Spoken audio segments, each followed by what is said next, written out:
இறையேசுவில் அன்பார்ந்தவர்களே, இறையலை என்னும் ஊடகம் வழியாக உங்களை சந்திப்பதில் பெருமகிழ்ச்சி அடைகின்றேன்.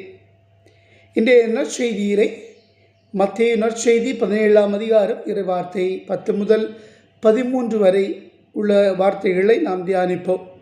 இன்றைய நற்செய்தியிலே எலியாதான் முதலில் வர வேண்டும் என்று மறைநூல் அறிஞர்கள் கூறுவதை நாம் பார்க்கிறோம்.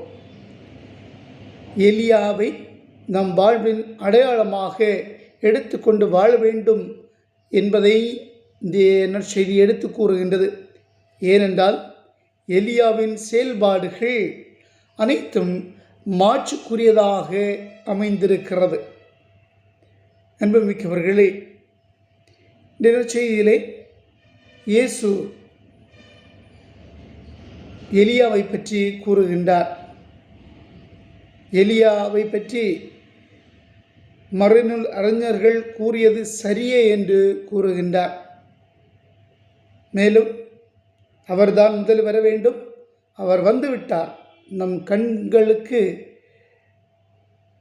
புலப்படவில்லை அல்லது நம்மால் கண்டுகொள்ள முடியவில்லை என்பதனையும் ஆண்டவர் இயேசு அந்த மக்களுக்கு எடுத்துரைக்கின்றார்.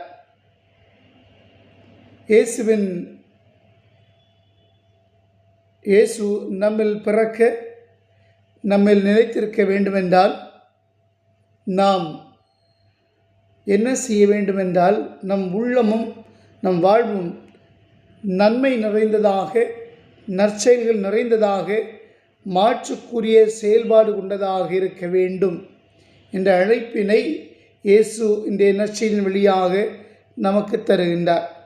ஏனென்றால் எலியா முதலில் சீர்படுத்துவார், சரிப்படுத்துவார். எனவே எலியாதான் முதலில் வர வேண்டும் என்பதனை எடுத்துரைக்கின்றது இந்த நற்செய்தியின் வழியாக. எனவே இயேசு நம்மில் பிறக்க வேண்டுமென்றால், நம்மில் நிலை கொண்டிருக்க வேண்டுமென்றால், மாற்றுக்குரிய செயல்பாடுகளை அல்லது நன்மை மிகுந்த செயல்பாடுகளை நாம் செய்கின்ற போது நம்மை நாம் சீர்படுத்துகின்றோம். இறைவனுக்குரிய மக்களாக நம்மை நாம் சீர்படுத்துகின்றோம்.